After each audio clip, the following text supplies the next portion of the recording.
अस्सलामुअलैकुम friends, welcome to cut it short. आज हमने क्या करना है जी, आज हमने करनी है इंग्लिश 201 ENG जो 201 आपका कोर्स है।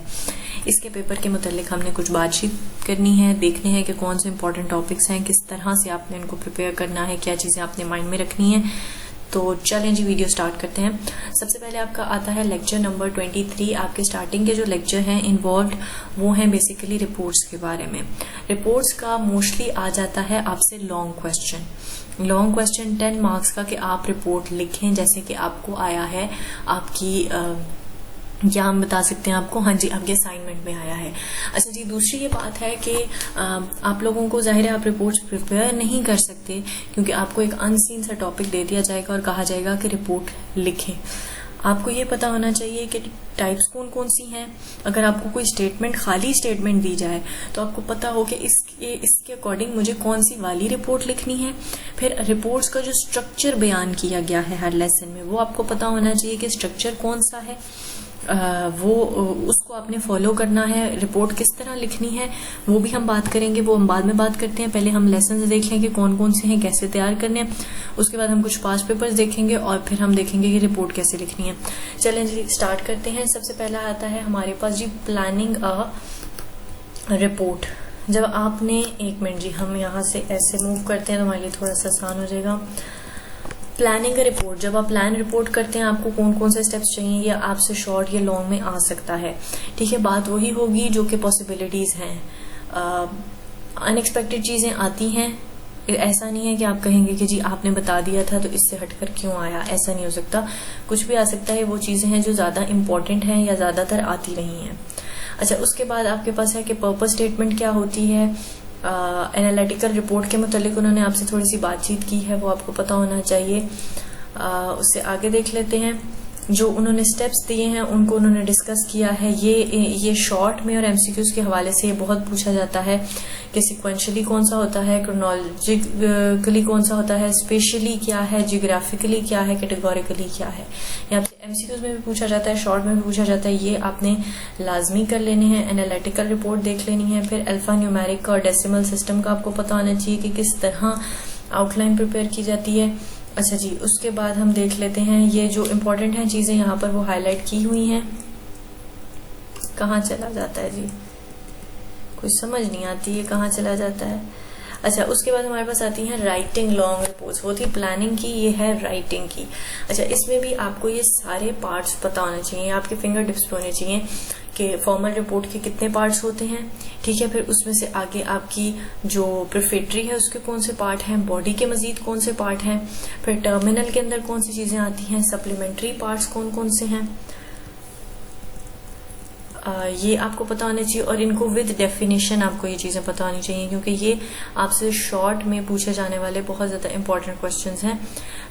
मजीद इंट्रोडक्शन या टेक्स्ट के मुतालिक जो बहुत बड़े पैराग्राफ्स लिखे गए हैं वो इम्पोर्टेंट नहीं है। छोटी छोटी जो डेफिनेशन है कि मतलब जैसे बिब्लियोग्राफी क्या है वो आपसे पूछा जाएगा, टेक्स्ट क्या होता है या टेक्स्ट में क्या लिखा जाएगा, ये चीजें एज सच नहीं पूछी जाती हैं। और ये पूछी भी जाएं तो आप अपनी कॉमन सेंसेस का आंसर दे सकते हैं। अच्छा जी, विजुअल एड्स आपसे पूछा जा सकता है कि कौन सी होती हैं और क्यों इस्तेमाल की जाती हैं। विजुअल एड पे हमारा एक पूरा लेसन है, हम उसको देख लेते हैं। फिर आती है आपके पास जनरल रिपोर्ट। जनरल रिपोर्ट का आपको स्ट्रक्चर पूरे अच्छे तरीके से पता होना चाहिए, आपको डेफिनेशन पता होनी चाहिए, आपको पता होना चाहिए कि हम जनरल रिपोर्ट क्यों लिखते हैं। सही हो गया जी। और हमारे पास क्या चीजें आ जाती हैं, और कुछ है यहाँ पर आपको बताने वाला, मैं देख लेती हूँ क्योंकि कर्सर पता नहीं कहाँ चला जाता है, कहाँ से मूव हो जाता है। तो थोड़ा सा एग्जेक्टिव समरीज का यहाँ पे पॉइंट है कि जब समरीज को अलहदा से बिल्कुल मेंशन किया जाए सेपरेटली तो वो एग्जेक्टिव समरीज कहलाती हैं। तो आपको एमसीक्यूज के हवाले से पता होना चाहिए। फिर एम्पेरिकल रिसर्च रिपोर्ट में भी सिर्फ आपके पास डेफिनेशन है और फिर उसका सुपर स्ट्रक्चर है। जो क्वेश्चन आस्क्ड और वो सारी चीजें हैं वो फजूल हैं, उनको आप इग्नोर मारें या एक दफा पढ़ लें ताकि आपको पता हो, वरना ये आती नहीं है। बेसिकली आपको रिपोर्ट की डेफिनेशन के कौन सी रिपोर्ट क्यों लिखी जाती है और उसका सुपर स्ट्रक्चर क्या है, ये सारी चीजें पता होनी चाहिए। आगे चलते हैं जी। ये तो हमारा गुजर गया, इसी तरह रिजल्ट्स हो गए, सॉरी। अच्छा, उसके बाद आती है feasibility report. Feasibility report again आपको ये पता होना चाहिए कि हम लिखते क्यों हैं, किस मकसद से लिखी जाती है और इसमें कौन कौन से स्टेप्स होते हैं। क्राइटेरिया का जो एक पॉइंट है वो ज़रा इम्पोर्टेंट है आपके एमसीक्यूज के हवाले से, और उसके अलावा जो है वो इसमें टाइप्स ऑफ क्राइटेरिया भी पूछी गई हैं, बताई गई हैं, तो उसके हवाले से भी अपने क्राइटेरिया को यहाँ पे मैं देख लेती हूँ। ये जैसे क्राइटेरिया यहाँ पे बताया गया है, हाईलाइट किया हुआ है, तो यहाँ से आपने क्राइटेरिया को एक दफ़ा पढ़ लेना है। बाकी कुछ यहाँ से इतना इम्पोर्टेंट नहीं है। असल में जो 23 के बाद के लेक्चर हैं वो बेसिकली ज़्यादा कॉन्सेप्ट बेस्ड हैं। इसमें से आपको आ सकती हैं कि आपको डेफिनेशंस पूछी जा सकती हैं या आपसे स्टेप्स पूछे जा सकते हैं, आपको रिपोर्ट लिखने के लिए कहा जा सकता है। उस तरह बिल्कुल वर्ड टू वर्ड इसमें से कुछ भी आने वाला नहीं है। ये हमने क्राइटेरिया की बात कर लीजिए। फिर आती है progress report. Again progress report की आपको डेफिनेशन देखनी है, आपको सुपर स्ट्रक्चर देखना है, इंस्ट्रक्शंस तक जो है ना वो आपने इसी चीज को फॉलो करना है। मैं इसको आगे से गुजार रही हूँ, प्रपोजल भी हो जाएगा, और ये आपकी आगे 30th लेक्चर तक है आपकी इंस्ट्रक्शन। 23 से लेकर 30th लेक्चर तक आपने जो चीजें प्रिपेयर करनी है वो क्या हैं, कि आपको पता होना चाहिए कि ये चीजें हम क्यों लिखते हैं, और इसमें से जो है वो सेकेंड चीज ये कि इनका सुपर स्ट्रक्चर क्या है। एक दफा रीड करेंगे और जो छोटे मोटे इंपॉर्टेंट पॉइंट्स हैं वो देख लेंगे, नहीं तो आप हाईलाइटेड नोट ले सकते हैं ताकि आपको आसानी हो जाए और आपको एक एक छोटी छोटी डिटेल में ना जाना पड़े। अच्छा, उसके बाद हम देख लेते हैं, हमारा है 31 है विजुअल एड। अच्छा, विजुअल एड आपके पास दोनों तरह से इंपॉर्टेंट है। आपसे डेफिनेशन के मुतालिक भी पूछा जा सकता है कि विजुअल एड कौन कौन सी होती हैं, कौन कौन से ग्राफ्स यूज होते हैं, बायोग्राफ क्या होता है, पाइग्राफ क्या होता है, किस चीज को रिप्रेजेंट करने के लिए यूज होते हैं, कितने इनके मकासद हैं, क्या फायदे हैं। इस टाइप के क्वेश्चन शॉर्ट में आ सकते हैं मे बी, नहीं तो आपको कहा जा सकता है कि आप फलां ग्राफ बताएं, बनाकर बताएं। आपको कोई ग्राफ की इमेज दी जा सकती है और पूछा जा सकता है कि कौन सा ग्राफ है, इसको इसकी टाइप आप बताएं। मतलब ज्यादा आपसे थोड़ा उसमें से कॉन्सेप्चुअल ही निकाल के पूछा जाएगा, आपसे अलग डेफिनेशंस कम ही पूछी जाती हैं। अच्छा जी, ये आपके जो है वो 2 चैप्टर्स आपके हैं विजुअल एड्स पे, तो ये विजुअल एड में से हमारे पास ये इंपॉर्टेंट चीजें आ जाती हैं। आगे आता है हमारे पास 33 लेक्चर है जो कि राइटिंग स्पेसिफिकेशन और एनालिसिस रिपोर्ट है, सॉरी। तो जो आपके पास स्पेसिफिकेशन है, राइटिंग स्पेसिफिकेशन, ये इंपॉर्टेंट टॉपिक है। इसमें से आपने यहाँ पे आपको हार्डवेयर और सॉफ्टवेयर के जो पॉइंट्स दिए हुए हैं, कॉस्ट के जो पॉइंट्स दिए हुए हैं, इसको पूरे को आपको प्रिपेयर करना है। इससे मुतल्लिक क्वेश्चन पास्ट पेपर में आए हुए हैं, अभी हम पास्ट पेपर डिस्कस करेंगे तो आपको आइडिया हो जाएगा, इसलिए आपने इसको लाजमी प्रिपेयर कर लेना है। अच्छा, उसके बाद है हाउ टू, किधर गया जी लेक्चर, आपके पास है हाउ टू अवॉइड, यार क्या हो जाता है इसको, हाँ जी, how to avoid common writing problems. इसमें जो है वो आपसे पूछा जा सकता है कि राइटर्स ब्लॉक क्या है। गनिंग फॉग इंडेक्स के मुतालिक क्वेश्चन आया हुआ है पास्ट पेपर्स में, तो पॉसिबिलिटी है कि ये आ सकता है कि गनिंग फॉग क्या होता है, आप वो बताएं। आपसे कहा जा सकता है कि आप एक इतने वर्ड्स हैं, इतना ये है, इतना वो है, अब आप फॉर्मूला लगा के रीडेबिलिटी बताएंगे एक इंसान की कितनी है। तो इस टाइप के क्वेश्चन आपसे पूछे जा सकते हैं, और आपसे पूछा जा सकता है कि कॉमन राइटिंग प्रॉब्लम्स क्या हैं, उन पर एक छोटा सा नोट लिखें। तो आपको पता होना चाहिए कि वो प्रॉब्लम्स कौन सी हैं और आप उन पर एक अच्छा सा नोट तैयार कर पाए। उसके बाद हमारे पास आते हैं लैंग्वेज रिव्यू। लैंग्वेज रिव्यू में आपसे सेपरेटली पूछा जा सकता है पैराग्राफ यूनिटी क्या है, पैराग्राफ कोहेरेंस क्या है, एग्जाम्प्लिफिकेशन क्या है, नरेशन क्या है। इन चीजों को अलग अलग आपसे एज अ डेफिनेशन भी पूछा जा सकता है। आपको पैराग्राफ देकर कहा भी जा सकता है कि इस पैराग्राफ में यूनिटी है कि नहीं है, इस पैराग्राफ में कोहेरेंस है कि नहीं है, इसमें ट्रांजिशन वर्ड्स का यूज सही है या नहीं है, ये कौन सी लैंग्वेज रिव्यू में आपके पास कौन सी टाइप आती है। मतलब आपको एक स्टेटमेंट देके बताया जाए, आपने देखना हो कि वो कॉज एंड इफेक्ट है, कंपैरिजन एंड कॉन्ट्रास्ट है, कौन सी है। तो ज्यादा इस टाइप के क्वेश्चन आते हैं। थियोरी में से कम ही पूछा जाता है कि आपसे थियोरी की छोटी छोटी बातें उठा के पूछी जाए, वो नहीं होता। लैंग्वेज रिव्यू का सेकंड टाइप है, उसमें भी सेम यही चीज है कि आपसे पूछा जाएगा कि सेंटेंस फ्रेगमेंट क्या होता है, कॉमा स्प्लाइस क्या होता है, या आपसे इस तरह भी पूछा जा सकता है कि आपको कोई कॉमा का एरर दे दिया जाए, कोई फ्यूज सेंटेंस दे दिया जाए, कोई सेंटेंस फ्रेगमेंट दे दिया जाए और कहा जाए कि आप आइडेंटिफाई करें कि कौन सा टाइप है या इसको आप करेक्ट करें। तो इस तरह से भी आपसे क्वेश्चन किए जा सकते हैं। तो आपको कॉन्सेप्ट आपका क्लियर होना चाहिए। आगे ये उसी की कंटिन्यूटी है सारी, तो इसको भी आपने माइंड में रखना है। जो आपका बाइस्ड होने के लिहाज से चीज है, तो biased language biased, sexes biased, ages biased, इसके इसके मुतालिक भी आपको एक स्टेटमेंट देके कहा जा सकता है कि आप बताएंगे इसमें कौन सा बाइसिज्म यूज हुआ है, या इसमें से कौन सी स्टेटमेंट आपकी बाइस्ड है, तो आपने वो बताना है, इसमें से आप पॉइंट आउट करेंगे। उसके अलावा कॉमाज या इन चीज़ों का यूज़ ये आपसे वैसे भी पूछे जा सकते हैं कि आप इनके यूज़ बता दें, या ये कहाँ यूज़ होती हैं, या इस टाइप की चीज़ें। या आपसे ये भी कहा जा सकता है कि आप जो है वो हमें ये स्टेटमेंट है, आप इसमें से हमें क्या नाम है, हमें बता दें कि कॉमा कहाँ लगना है, पंक्चुएशन आपने कैसे इसकी ठीक करनी है। आपको एक 5 मार्क्स का पैराग्राफ आ सकता है कि आप उसमें से 5 एरर्स हैं और आपने वो 5 एरर्स फाइंड आउट करनी है पंक्चुएशन से रिलेटेड। अच्छा जी, बैड लिसनर और गुड लिसनर का जो कंपैरिजन है ये आपको पता होना चाहिए कि क्या है। इसके मुतालिक भी आपसे लॉन्ग या शॉर्ट पूछा जा सकता है। उसके अलावा जी ये छोटी मोटे क्वेश्चंस हैं, ओपन एंडेड क्वेश्चन है, क्लोज एंडेड क्वेश्चन है, डायरेक्ट ओपन क्वेश्चंस है, रोल प्ले है, रोल प्ले की आगे टाइप्स हैं, टाइप्स की आगे डेफिनेशंस हैं। ये चीज़ें आपने शॉर्ट के लिए प्रिपेयर करनी है।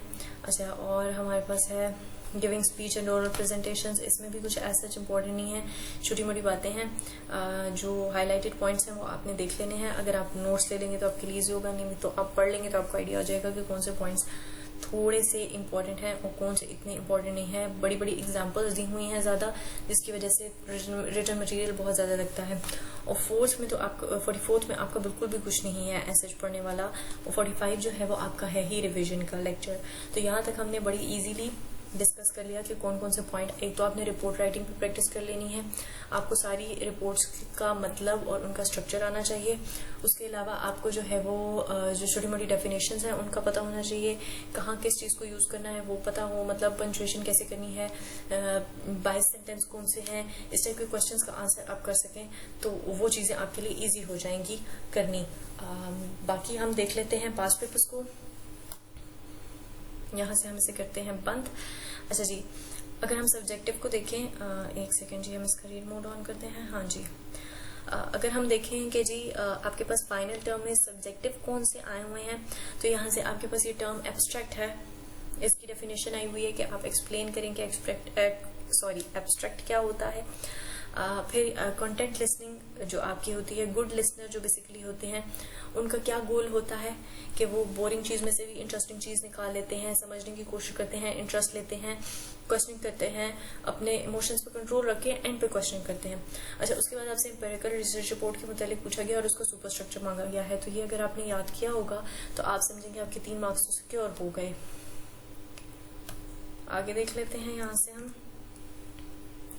What is background? Why background information is added to instructions? वह background information क्यों instruction में add की जाती है? To develop the interest. ठीक है, क्योंकि बहुत ज़्यादा लोग क्या करते हैं कि खुद ही एक्सपेरिमेंट करने की तरफ आ जाते हैं और चीज़ों को फेंक देते हैं जो आपके पास मैनुअल्स होते हैं। इसलिए बैकग्राउंड इन्फॉर्मेशन ऐड की जाती है ताकि थोड़ा सा इंटरेस्ट किसी का डेवलप हो और उस चीज़ को पढ़ने का उसका दिल करे। What do you know about task facilitating role in meeting? मैंने आपको बताया था कि हमारे पास जो है वो रोल प्लेइंग है और रोल प्लेइंग में उनकी टाइप्स हैं और उनके पास जो है वो मजीद आगे उनके जो है वो डेफिनेशंस हैं और उनके कुछ पॉइंट्स हैं। तो वो आपको पता होना चाहिए कि टास्क फैसिलिटेटिंग वाले क्या करते हैं। ये मदद करते हैं एक दूसरे को इंफॉर्मेशन प्रोवाइड करते हैं, चीज़ों को क्लैरिफाई करते हैं, डिसीजन मेकिंग करते हैं, एक अच्छे रोल को प्ले करते हैं। फिर यहाँ से वही बात है क्रोनोलॉजिकली और स्पेशली कि आपसे डेफिनेशन मांगी गई है। How can you make your document error free? ये आपके पिछले सिलेबस में से इंक्लूडेड नहीं होगा। एनालिटिकल असाइनमेंट भी इंक्लूडेड नहीं है। Disadvantages of close ended question क्या होते हैं कि आप ज़्यादातर अगले के बारे में जान नहीं पाते, वो बिल्कुल हाँ ना में जवाब देगा, आपको उसकी समझ नहीं आएगी। सोर्सेज ऑफ राइटर ब्लॉक क्या हो सकते हैं, मैंने आपको कहा था, आपको पता होना चाहिए। अच्छा जी, explain the term budget statement. Budget statement नहीं इंक्लूडेड है आपकी फिलहाल, पिछले आपके उसमें थी। अच्छा जी, how can visual aid be helpful in oral presentation? जब आप ओरल प्रेजेंटेशन कर रहे हैं तब भी ओरल जो आपके विजुअल एड्स हैं वो आपकी बात का एक एविडेंस प्रूव करते हैं, लिसनर का एक इंटरेस्ट डेवलप करते हैं, कैची होते हैं एकदम। तो अगर कोई डिस्ट्रैक्ट हो रहा है तो फौरन एक इमेज के साथ, एक शॉर्ट वीडियो के साथ उसका इंटरेस्ट दोबारा डेवलप होता है। Describe how an organisation produce formal reports. यहाँ पे आपको यही बताना है कि इसका स्ट्रक्चर क्या होता है, क्यों प्रोड्यूस की जाती हैं फॉर्मल रिपोर्ट्स। आपकी नहीं फिलहाल इसमें इतनी included how can visual aid be helpful इन, और अच्छा ये सॉरी हो गया है, how fog index be used, explain with example. वही बात है कि आपको फोग इंडेक्स को एक्सप्लेन करना है, तो आपने फोग इंडेक्स को स्किप बिल्कुल भी नहीं करना, आपको पता होना चाहिए। 16 आपका है functions and contents of a progress report. वो आपको वही बात है जो आपके सुपर स्ट्रक्चर है, बेसिकली आपने वो बताना है, और बताना है कि वो क्या फंक्शन प्रोग्रेस रिपोर्ट परफॉर्म करती है। अल्फा न्यूमेरिक और डेसिमल सिस्टम से रिलेटेड क्वेश्चन है, पेजिनेशन से रिलेटेड क्वेश्चन है जब आप इटैलिक नंबरिंग करते हैं पेजेस पे। सेलेबल्स आपके बेसिकली थोड़े से हार्ड वर्ड्स होते हैं, तो उनको भी देखा, नहीं सॉरी, सेलेबल्स आपके हार्ड वर्ड्स नहीं होते, सेमीकॉलन है, सेमीकॉलन के यूजेस हैं, तो आपको वो पता होने चाहिए। मतलब इस तरह के क्वेश्चंस हैं, आपको फाइल्स चाहिए तो मिल जाएंगी, मतलब इससे आपको क्वेश्चन की टाइप्स का आइडिया हो जाएगा। अगर हम एमसीक्यूज की फाइल को देखें तो एमसीक्यूज फाइल इतनी मुश्किल नहीं है। आपसे वही पूछा गया है कि टेबल बनाते हुए आपको किन चीज़ों का ख्याल रखना चाहिए, तो ये कोई ऐसा मुश्किल चीज़ नहीं है, ना पूछेगी आपसे। उसके बाद आपसे यहाँ से पिक्टोग्राफ के मुतालिक एक क्वेश्चन है जो आपके ग्राफिंग के चैप्टर्स हैं। फिर आपसे कहा गया है कि आप क्वेश्चन को कंप्लीट करें, क्वेश्चन को पंचुएट करें, जेंडर वाइज बताएं। मतलब ज़्यादातर आपसे बीच में से उठा कर नहीं पूछा गया, आपसे ज़्यादातर वही चीज़ें पूछी गई हैं जो आपके कॉन्सेप्ट बेस हैं। Last but not the least हम रिपोर्ट राइटिंग को देख लेते हैं। सॉरी, आपको विजन थोड़ा कटा हुआ आएगा क्योंकि फ्रेम सेट हो चुका है, तो वो हट नहीं सकता।